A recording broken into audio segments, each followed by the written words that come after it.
والصلاة والسلام على رسول الله وبعد فالسلام عليكم ورحمة الله وبركاته. وعليكم السلام ورحمة الله وبركاته. ọpẹ́ ni fọ́lọ́run bá tó sí wáyé mùsùlùmí àtúntọrọ àlékún ìkẹrọ̀n bá ti gẹ̀rẹ̀ fún Nabi sallallahu alaihi wasallam ẹni tọ́lọ̀ bá láti bá máa jẹ́ kẹ́ fún gbogbo wa. mo ń fi àsìkò yìí mo fi ń bi ọba dẹ́dà wípé ibi ọjọ́ kù sí májì àsílẹ̀ yánu sàárè gbogbo ọmọ ìyá wa tí wọ́n wà ní hajj bá ní sọ wọn lọ bá ní sọ wọn bọ̀ wọ́n ti wà ní Mínà báyìí wọ́n lọ Àràfà lọ́la májì kọ́rọ̀ wọn dàrú àwa tí wọ́n fi lẹ̀ lẹ́nà ó wà wọn náà ká lọ ìwọ ló fi wá sí kòǹgẹ́ káwá lọ́dún yìí jẹ́ àlọ́lẹ́ ẹ̀mí o wọ́n wá kí gbogbo wa pátá wípé ọba dẹ́dà kò ní jẹ́ kára rẹ̀ o.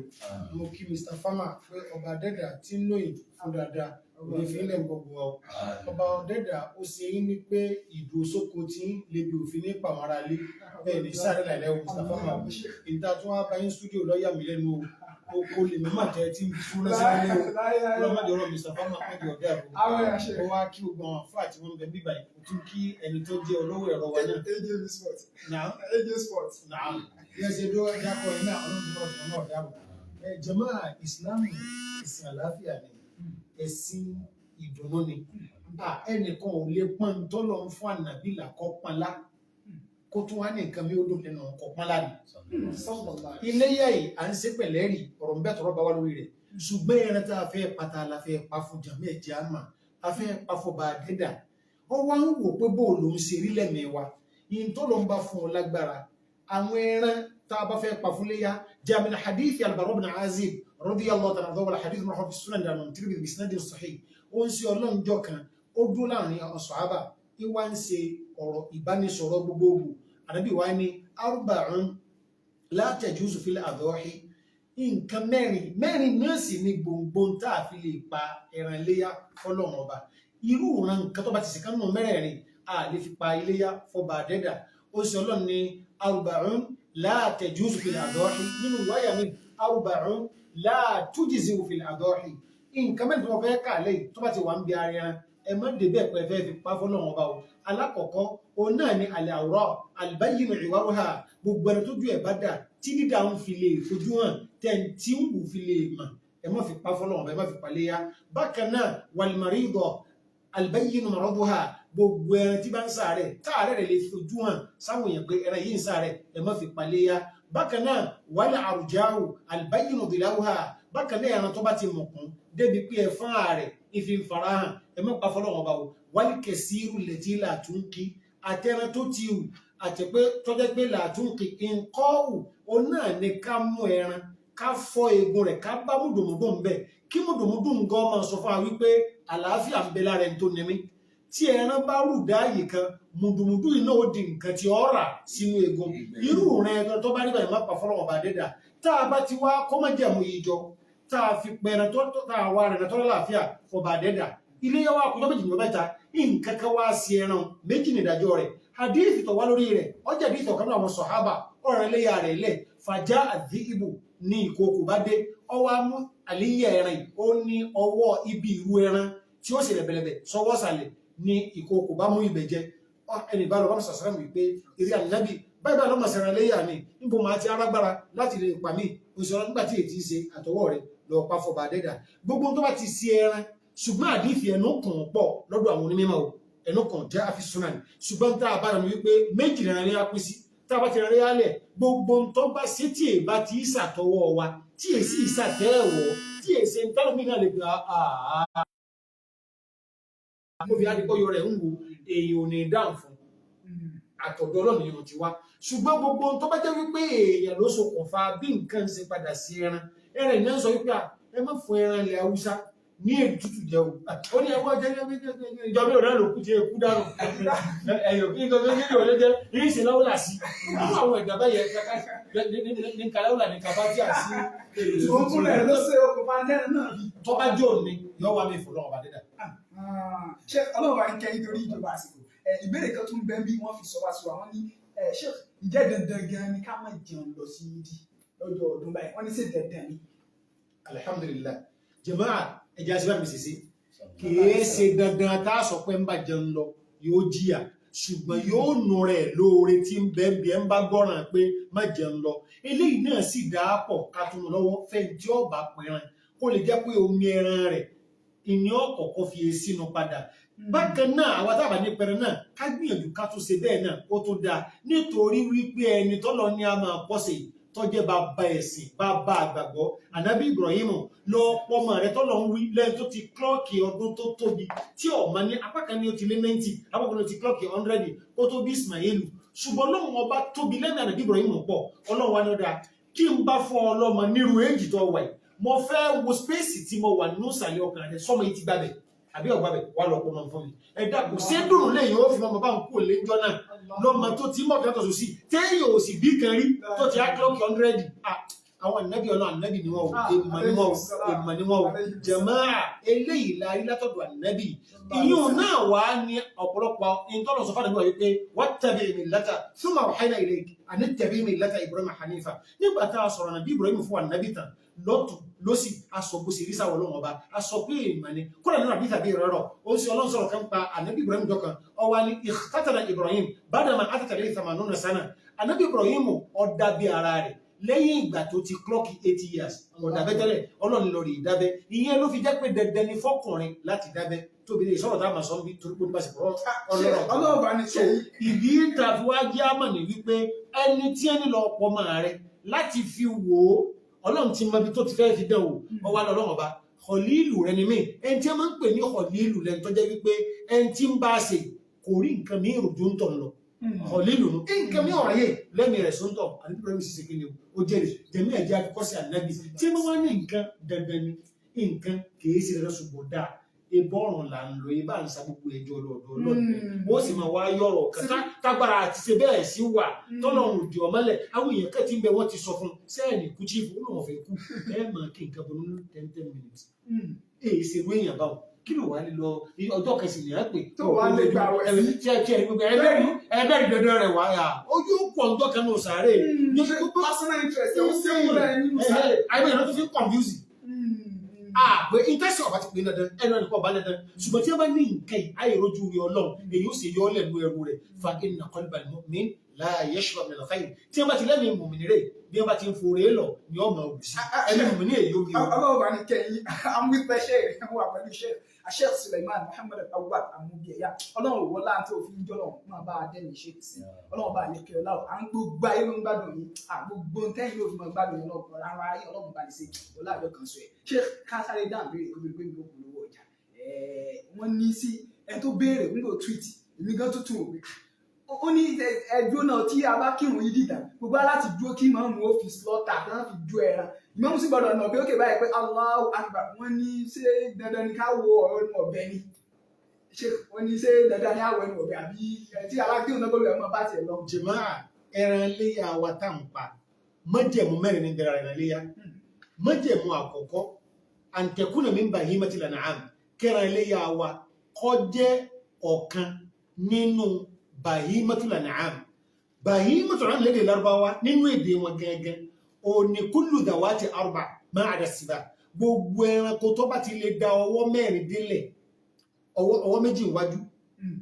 ẹsẹ̀ méjì lẹ́yìn ìwà ń fi rìn báwọn wọ́n máa ń pè ní bahimatul an'am tí è bá ti ya ẹgbẹ́ rẹ̀ jẹ jẹ́mọ̀ ẹ̀jẹ̀ àmà kìsì Yorùbá tá a máa sọ kìí ṣe tí è bá jẹgbẹ́ rẹ̀ o ewúrẹ́ náà ń jẹran o ń jẹjá o tí ìbá ti ya ẹgbẹ́ rẹ̀ ẹ̀yìn gbogbo ẹ̀rọ pé tó bá fẹ́ àtàkì ẹgbẹ́ rẹ̀ yíya ni máa ń ya wọn ìní à ń pè ní àbìjà ẹran àyí jẹ́ nínú ìsìláàmù àfẹ̀ǹtẹ́rì bá wá lórí rẹ̀ èǹtẹ́rì sì wà lórí rẹ̀ torí bẹ́ẹ̀ náà wà lọ́nà tó dáa àmọ́ lọ́fà nítorí pé téèyàn bá ń jẹ yọ padà máa hurú wa nǹkan tí nǹkan ń bẹ lára rẹ̀ ìyẹn kọ́ ni tá a fẹ́ sọ lónìí àwa ń bọ̀ ọ gbọ́dọ̀ jẹ bàyí mọ́tò àná ṣùgbọ́n bàtà náà dìde Ọlọ́run wá kàrẹ̀ fún pé ìntẹ́yìn mọ́ni bàyí mọ́tò àná lọ́dọ̀ yín tẹ́lẹ̀ olẹ́ran tó ní ọwọ́ méjì wájú ẹsẹ̀ méjì lẹ́yìn tí fi mẹ́rẹ̀ rìn èrò okónú ẹ̀ ẹ̀sìn okónú ẹ̀ ìṣòro okónú ẹ̀ ṣùgbọ́n nínú ẹ̀sìn tí n bá ti sọ pé bàyí mọ́tò àná mọ̀ ń fẹ́ mẹ́ta ló pín sí ẹlẹ́ẹ̀kẹta wá pín méjì àkọ́kọ́ ràkúnmí ẹ̀ẹ̀kejì màálù ẹ̀ẹ̀kẹta gánámù lábá máa ń pè ṣé wọ́n sọ pé gánámù ó kó ewúrẹ́nú àtọkọ rẹ̀ tí í ṣe orúkọ ó sì kó àgùntànú àtọkọ rẹ̀ tí ń ṣe àgbò ìran mẹ́ta yìí tẹ́lẹ̀ kẹta pé méjì nìkan la lè fi paléyà a sì lè lu akọ wọn a lè lu abo wọn. àgùntàn wọlé yá náà. àgùntàn wọlé yá ṣùgbọ́n ọ̀pọ̀lọpọ̀ láìkí ẹran abo kọ́dà lára àwọn àwà tó dáa tọ́lọ́ ń bá sọ wípé agbára èèyàn kájú bá ń lọ àìtúmọ̀ polówó ẹ̀ kọ́dà àbẹ̀sẹ̀ wo ó ń bí mẹ́rin jì mí ẹ̀ràn ọ̀rọ̀ àtúnṣe mẹ́ka ní ìbùkún ilé ẹgbẹ́ ìjàgbọ́ ẹran ó wùlẹ̀ polówó ẹ̀ ẹ̀ràn lọ. lọ padà jílẹ̀ rẹ̀ bó bá fún ọ sọ pákó tàlápá lọ́dún yìí. ó sì dákọ̀ fẹ́ ó tún dákọ̀ ara àwọn pátì kan bẹnu ara táwọn èèyàn péjì gbogbo tó bá ní bá ṣe látọ̀ ọrùn sókè bá yẹlu bí èjẹ ẹlòmíì ò lè jẹ tí ẹran náà fi ń sọkọ ìyàwó rẹ̀ ẹlòmíì ò lè jẹ ẹlòmíì ni ó sì máa náwó sí bọ́bá dọ́dọ̀ alámìlà so ìyẹn bẹ́ẹ̀ àti mọ́rún tá a fẹ́ pa májẹ̀mú kejì òní kọjá wípé ọklọ́ọ̀kì ọjọ́ orí tí fi wọlé yá ràkúnmí èèwọlé yá àfi tó bá pọ́dún márùn màálù èèwọlé yá àfi tó bá pọ́dún méjì àgbò èèwọlé yá àfi tó bá dóṣù mẹ́fà tó bá ti klọ́ọ̀kì oṣù mẹ́fà bẹ́ẹ̀ sì ni ewúrẹ́ tàbí mùsùlùmí mú èèwọlé yá àfi tí wọ́n bá ti pọ́dún kan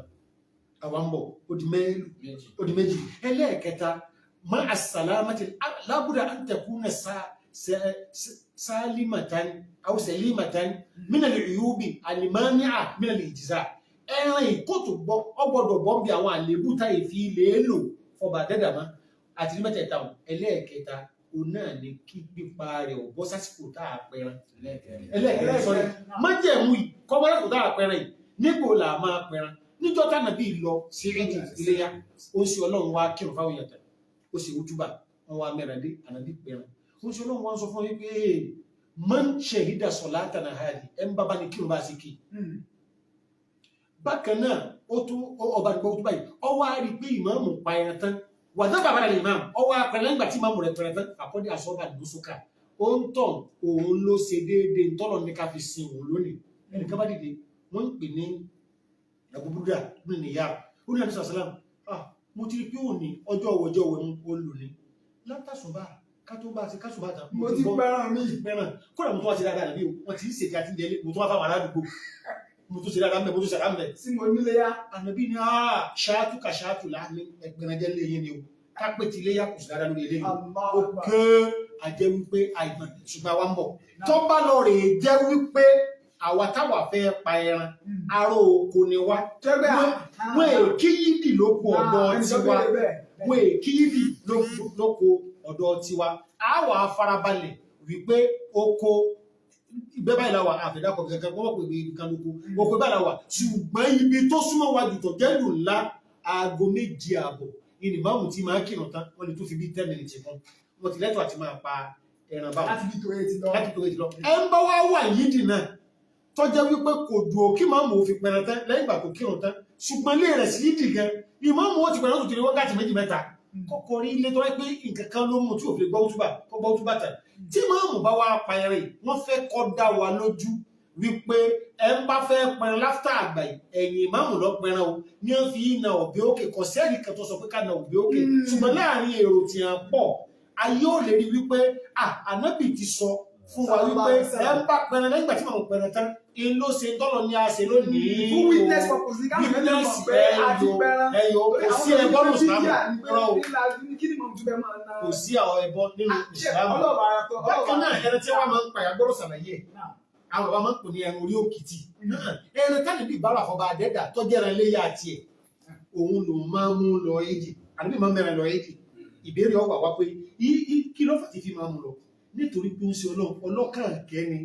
ibẹ̀ náà ni ó ti pa bí wọ́n bá pa tán ànábì ó ti fi ọ̀pọ̀lọpọ̀ sí sàárà fáwọn tí ó ti mọ̀ pé ò gbọ́dọ̀ dùn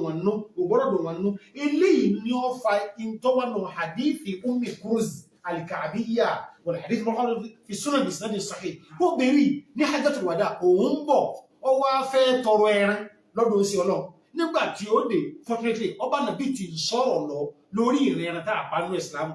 ẹran súnmọ́ máa ní o ẹran kìnnìkan ní kó àṣà sọ ló fi wá ń gba àdífì yẹn wá káàmì ó fi wá sọ àwọn kẹtọ sọ ń bẹ ìṣesí ó sí ọlọ́run kí ló fàtánà bí fi máa mẹ́ran rẹ̀ lọ sí ìdí láti fi kọ́ àwọn èèyàn lẹ́kọ̀ọ́ wípé àti pa o àti rí o kó sì lè jẹ́ pé ọ̀pọ̀lọpọ̀ ó lè tọ̀ sí àti fún wọn ń bẹ̀ nínú ẹ̀ tí ò tọ́pa ìṣesí ànábì ni. sallallahu alaihi wasallam ọlọ́run jọ wọlé àjọ kan sí ẹ̀dá nípa níbi lọ́rẹ̀ ẹ̀mí Sheikh Sulaiman Muhammad Awwal Amubieya I always say an intellectual sheikh of all highest hierarchy. That is our Sheikh. Sheikh Olóòdèmí Yogun, ọlá àdékan sọ̀rọ̀ kí n tó lọ sójú ọjà kó tó gbé ẹnjìníà ó dé kí n tó polówó tí mo tún gbé wá bí. Sheikh ẹnìkan ju ìbéèrè sí mi. Ìbéèrè dẹni wájú sí mi ni pé wọ́n ní tí ó bá di pé èèyàn bímọ tọ́jọ́ àkíkọ̀ wá sí déédéé ọjọ́ léyà ọ̀tún adáfẹ́ sí èyí ó sì pẹran àkíkọ̀ yóò pẹran léyà wọ́n ní tí èèyàn lè mẹ́ran ẹran kan náà kéèyàn kú dá ọgbà ní ọ̀pápọ̀ kí ni nǹkan tí Islam sọ lórí ẹ̀ pé ọjọ́ àkíkọ̀ ó wá fákọ̀ ọjọ́ léyà wọ́n ti sẹ̀ àṣì kí ni ìlú sí kí ẹran kan lè yóò pa ní àyíwò ló ti sè ọlọ́ba ní kẹ́yìn ṣe. Alhamdulillah wassalatu wassalamu ala rasulillah. Tí èèyàn bá bímọ gẹ́gẹ́ bí ẹ̀sìn sọ yìí tíjọ́ àkíkọ̀ wá lórí bọ́ sí ọjọ́ iléyá èèyàn ní ẹran àkíkọ̀ tí ó pa ọmọ ọkùnrin ẹran méjì náà ní ká pa ọmọ obìnrin ẹran kan ní ẹni ká pa ó sì ọlọ́run ní ọlọ́run ò fara ní lórí ètò ọba rọ̀ ìlọ́run bọ́sàpò ẹran ẹ̀pá bọ́sàpò ẹran ẹ̀pá iléyá náà wà ń bẹ́ńlẹ̀ lọ́tọ̀ fún ni láti pa agbára ẹni ọ̀wà kájú ìran ẹran kan lọ ètò dáàpọ̀ náà ni kó fi ṣe ti àkíkọ̀ àkíkọ̀ ọ̀dà pọ̀ nítorí wípé àdífì wá nípa pé kúlù gùlámi ròyìnú bí àkíkọ̀ ti yìí hátà túbà àní gbogbo ọmọ kọ̀ọ̀kan ẹran súnà rẹ̀ wọ́n fi dógò sí lọ́rùn ni tí wọ́n èèpa tí wọ́n bá tó pa ní ìdógò tó kù lọ́rùn rẹ̀ kí ni ìtumọ̀ táwọn àfáàfi túmọ̀ ìdógò Ìmáàmù wa Ahmadu ní ìtumọ̀ rẹ̀ wípé irú ọmọ yẹn tó bá lọ rè jẹ́ pé fáwọn bí ẹ̀sà yé lọ wọn kò ní wúlò fún alálìkì àmà torí pà náà pé ojúṣe rẹ̀ fún apẹ́kọ̀ọ́ àfáà ní láyé nínú mífìlù nùmúwà ìrìhìn irú ọmọ ìran báwọn yòókù tí wọ́n jọ bí lásìkò kan náà tí àwọn sì tí wọ́n pa ẹran súnà wọn bí wọ́n bá ṣe ń dàgbà lọ́pọlọ létí lójú ní ẹ̀pá ní kankan ohun ọmọ ara ni yọ̀ọ̀ràn létí yọ̀ọ̀ràn mú ó lè rán lọ́pọlọ ó lè jẹ́ pé ọmọ tí wọ́n máa sọ pé wọ́n pa ṣẹ́ẹ̀tì kílò kọ rẹ̀ ó lè fìlẹ̀fìlẹ̀ ẹ̀ka báńkù nígbà tó wà nínú fámìlì tí ó dáhùn àwọn àgbàkọ̀ rẹ̀ lẹ́yìn fámìlì náà pé kílò kan ló kọ wọn yóò bá dápọ̀ ara rẹ̀ àwọn nǹkan yìí àríyàn pé a fẹ́ fi la ẹ̀mí níbi àwọn nǹkan kan tó la fi gbéyàn síwájú àwa ń bọ̀ ìgbà míì ń bẹ táàrí àwòlá táàrí ìfìláfìlà àwòlá téèyàn bá wá bímọ báwọn tí àkíkọ̀ bọ́ sí ọjọ́ iléyá téèyàn wá fẹ́ pa iléyá náà sáà lẹ́tọ̀ọ́ àti sún àkíkọ̀ sí ọjọ́ mi ká tó fìjọ́ méje mí nǹkan nẹ́sù ọ̀wà látọ̀dọ̀ ànábì pé tí ọba sí agbára níjọ́ keje ọ̀ságbára láti lè pa mọ́nà ìyàwó Aisha ni wọ́n ṣe ìsìtìhádù wípé alẹ́ àdé ọjọ́ méje mí ìmọ̀ ọjọ́ 14 àtúnyẹ̀ àdé ọjọ́ méje mí ìmọ̀ lẹ́yìn 21 kò sígbà tẹ́yìn ò nípa so tó bá jẹ́ pé a tó wá rí àǹfààní ìbá náà láti sún wájú a lè sún wájú téèyàn bá mọ̀ wípé ẹran iléyá yìí òun lè bẹ́lẹ̀ yìí lọ ẹran àkíkọ̀ a sì láǹfààní àti sún wájú mo sì ń tágẹ́tì pé ń rí owó kan gbà àwa lè gbé síra wọn báwọn pẹ̀lú bá ń tágẹ́tì ṣùgbọ́n tó wáyé pé borí òòrùn ẹnu òòjọ́ ni tá a fẹ́ pa méjèèjì pọ̀ ebe ẹ̀rọ òpìlẹ̀ ṣẹlẹ̀ ní ilé náà ṣùgbọ́n àfikàn lẹ̀ ní àfikàn wádùnù ìkan jù kan lọ. àṣẹ ọlọ́run bá ní lọ́rẹ̀ ní wọlé àjọ kan sí ọlọ́run ẹ mọ̀ pé mo mọ Mr. Bama máa ń sọ almost every time pé Islam is not kì í ṣẹ̀sìn àìmọ̀kan tẹ́ máa sọ pé extremism àbí nǹkan kan nínú Islam àìmọ̀kan máa ń bí lọ́pọ̀lọpọ̀ àní Islam ọ̀rọ̀ ìmọ̀ tó jìndò ni ìmọ̀ tó jìndò factual knowledge and that is why we have had Sheikh on our show Sheikh Sulaiman Muhammad Awwal Amubieya with Mr. Farmer and live ẹ jẹ́ n sáré polówó ọjà ń bọ̀.